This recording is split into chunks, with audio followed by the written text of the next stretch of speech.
D'abord, je vous remercie, madame, pour le ton de sincérité de votre exposé. Ben, c'est la première fois que j'entends quelqu'un me dire qu'il ne sait pas quel est le taux de croissance que va nous rapporter un accord. Parce que madame de Sarnez, comme moi, sommes habitués au Parlement européen à nous entendre promettre environ aux alentours de 1,2 point de croissance par accord. Tant et si bien que si on fait le total des accords déjà signés, nous avons déjà plus de 200% de croissance garantie pour les prochaines années. Donc déjà, merci de nous avoir pris au sérieux en ne nous proposant pas ce genre d'évaluation. Maintenant, on ne va pas non plus entrer dans la discussion sur l'intérêt du libre-échange. Personnellement, je n'y crois pas, mais bon, j'admets qu'on pense autrement. D'ailleurs, je n'ai pas le choix. Une théorie qui date du XVIIe siècle ne me semble pas s'appliquer à notre époque. Mais d'abord, rappelons que tout ça est conclu dans des conditions affreuses. Les parlementaires européens n'ont jamais pu approcher le texte, le stylo à la main, ou avec une quelconque capacité à recopier l'une quelconque des 2300 pages dont vous parlez. Elles arrivent et elles s'appliquent. Donc je ne sais pas de quoi on parle. Elles s'appliquent, à l'exception de quelques secteurs de l'accord qui ne s'appliquent pas tant que nous n'avons pas voté dans nos assemblées respectives. Alors à partir de là, il me semble que il y a quelques exigences que nous devons avoir. D'abord, celle d'alerte. On nous dit que ça n'aura pas un gros impact compte tenu de la différence entre la population canadienne, sa production, et celle de l'Europe. Peut-être bien, mais ce que ça va changer, c'est la façon de produire. Parce qu'il y a à peine 10% des appellations d'origine protégée qui sont reconnues dans l'accord CETA. Or, une appellation protégée, ce n'est pas juste une étiquette, c'est une manière de produire, c'est un contenu de la production. Et tout ça est effacé. Enfin, sauf si vous me démentez, mais tout ça est effacé pour 90% des origines protégées. Maintenant, en matière de droit, peut-être que je m'adresserai à qui d'entre vous suit cette affaire.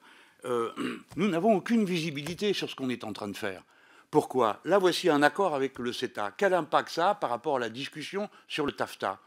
Quel impact, quelles sont les conséquences de l'adoption de ce CETA sur les discussions qui sont en cours et bloquées à l'OMC, où précisément on parlait de questions agricoles et des échanges avec la partie plus industrielle. Et enfin, quel rapport, parce que voilà déjà deux domaines dans lesquels nous sommes engagés. Et enfin, quel rapport ça a avec le mandat de l'ONU qui est en cours de négociation actuellement, sous l'autorité d'une présidence équatorienne, si mes souvenirs sont bons, et à l'initiative Équateur-Afrique du Sud, qui pense donner un mandat impératif, un cadre juridique obligeant les multinationales à prendre en compte des normes sociales et environnementales qui seraient définies par le mandat de l'ONU. Comment tout ça s'articule? On n'en sait rien. On avance dans un accord et on ne sait pas où on va. J'achève. Il est très illusoire de croire que le Canada ne sera pas le hub de passage des entreprises nord-américaines, parce qu'elles l'ont déjà fait en transférant leurs sièges sociaux ou en fusionnant avec des entreprises canadiennes pour des raisons qui concernaient l'ALENA, dont il n'est non plus pas question, alors qu'il est en renégociation. Le Canada n'est pas un partenaire isolé au monde, il est lié aux États-Unis d'Amérique. J'achève. Le tribunal d'arbitrage. Ah oui, est-ce que vous me confirmez qu'il y a bien des tribunaux d'arbitrage? Pardon, monsieur le Président, mais comme le Premier ministre a dit l'autre jour à une émission de télévision qu'il n'y en avait pas, il me paraît opportun de demander si oui ou non il y en a. Est-ce que oui ou non il est prévu des tribunaux d'arbitrage? Bien sûr que oui, et sans doute vous me le confirmerez. Mais alors, est-il vrai que l'initiative reste aux seules entreprises privées et que nous, les peuples, nous n'aurons jamais la possibilité d'ester contre une multinationale dont les pratiques viendraient mettre en danger nos normes sociales ou environnementales? Merci. Sur les origines protégées, c'est pas vrai que 90 sont effacées. Pour l'instant, toutes ne sont pas prises en compte par le Canada. Aucune n'est prise en compte par le Canada. Donc les 10% qui seront prises en compte par le Canada, c'est un plus. Les 90% qui ne seront pas prises en compte ne l'étaient déjà pas. Donc non, non, non. C'est bien dans ce sens-là. Donc c'est un progrès. Mais c'est pas permis chez nous du comté du Canada. Il n'y en a pas. Non, non, il n'y en a pas. Mais nous, pour l'instant... C'est une des seules choses qu'on mange au Canada, c'est du comté français. Il n'y a pas beaucoup de fromage français au Canada. Non, ça, pour l'instant, il n'y en a pas du tout. Sûre. Oui, c'est ça. Donc, c'est plutôt... Enfin, ça, je ne vois pas trop le point là, parce que c'est vraiment en positif. Hein. Alors, donc sur les tribunaux d'arbitrage, je pense que Alors, en ce qui concerne l'arbitrage d'investissement, c'est une question qui a beaucoup inquiété. Il faut savoir que cet arbitrage d'investissement s'est énormément développé depuis 1990 et c'est devenu, il faut le dire, un véritable business. Il y a un marché de l'investissement, de l'arbitrage d'investissement qui fait vivre de gros cabinets d'avocats. Donc c'est clair. Ces arbitrages sont des arbitrages qui sont fondés, ils peuvent être fondés sur des accords particuliers entre un investisseur et un État, mais le plus souvent, dans la période récente, ils sont fondés sur des accords bilatéraux de protection des investissements qui ont ouvert par leur clause la possibilité aux investisseurs de saisir directement une juridiction, un tribunal arbitral.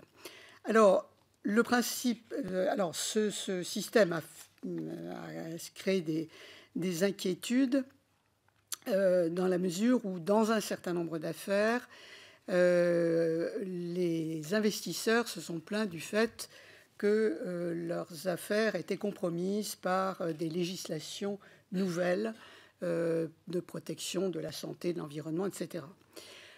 Il faut, sur ce point, regarder ce qu'a dit la jurisprudence, et la position de la jurisprudence arbitrale en général consiste à dire tout État a le droit de modifier sa législation et l'État est responsable des intérêts publics de sa population. Et par conséquent, il y a eu des craintes, par exemple dans les affaires Philip Morris contre l'Australie et contre l'Uruguay, mais les tribunaux arbitraux n'ont pas donné suite aux demandes d'indemnisation des investisseurs. Alors, il y a eu récemment des affaires qui ont surgi à propos des changements de politique énergétique adoptés par les États. Notamment, l'Allemagne a changé complètement, a abandonné sa politique, abandonné la production civile d'énergie nucléaire. Et il y a eu notamment une affaire dont on a beaucoup parlé, qui est l'affaire Vattenfall, mais qui finalement a, par des biais un peu longs à décrire, est venu devant la Cour constitutionnelle allemande qui a dit, 1, l'État a le droit de modifier sa politique énergétique, mais 2, dans la mesure où l'investisseur avait fait d'énormes investissements sur la base d'une politique qui était menée, eh bien, l'investisseur a droit à une indemnité. Donc, il y avait une sorte de partage. Alors, ce qu'il faut comprendre dans le chapitre 8 sur l'investissement, c'est d'une part le souci extrême qu'ont eu les rédacteurs de bien border les cas dans lesquels un investisseur peut agir. Quels sont ces cas? Soit parce que l'investisseur a subi une expropriation, ce qui, dans le contentieux actuel, est quand même relativement rare, entre les États-Unis et le Canada, soit parce qu'il y a eu déni de justice, soit parce qu'il y a eu atteinte au traitement juste et équitable de l'investisseur, mais il y a ici une définition extrêmement restrictive de ce qu'il faut entendre par traitement juste et équitable. Donc, les cas dans lesquels l'investisseur peut agir sont des cas qui sont limités. Alors, naturellement, ça n'interdit pas à un investisseur éventuellement d'invoquer l'apparition d'une nouvelle législation en prétendant que ça a porté atteinte au traitement juste et équitable. Alors, on peut penser que la jurisprudence ne sera pas très éloignée de ce qu'elle est à l'heure actuelle, c'est-à-dire une jurisprudence qui reconnaît le droit éminent de l'État à réglementer. En ce qui concerne le mécanisme d'arbitrage, ce n'est plus un mécanisme d'arbitrage. En réalité, le traité instaure une juridiction internationale nouvelle. Ce qui est la caractéristique de l'arbitrage, c'est le droit pour les parties de choisir leurs arbitres. Or, ici, il n'en est pas question. Il y a des listes d'arbitres qui sont prévues à l'avance et donc 5 Canadiens, 5 Européens et 5 de pays tiers. Et sur ces listes, on va choisir 3 personnes qui vont statuer sur un litige particulier. La question qu'on peut se poser, c'est si véritablement les investisseurs se précipiteront vers ce système. Pourquoi est-ce que les investisseurs utilisent l'arbitrage d'investissement? C'est parce qu'ils ont le choix de leurs arbitres. Oui.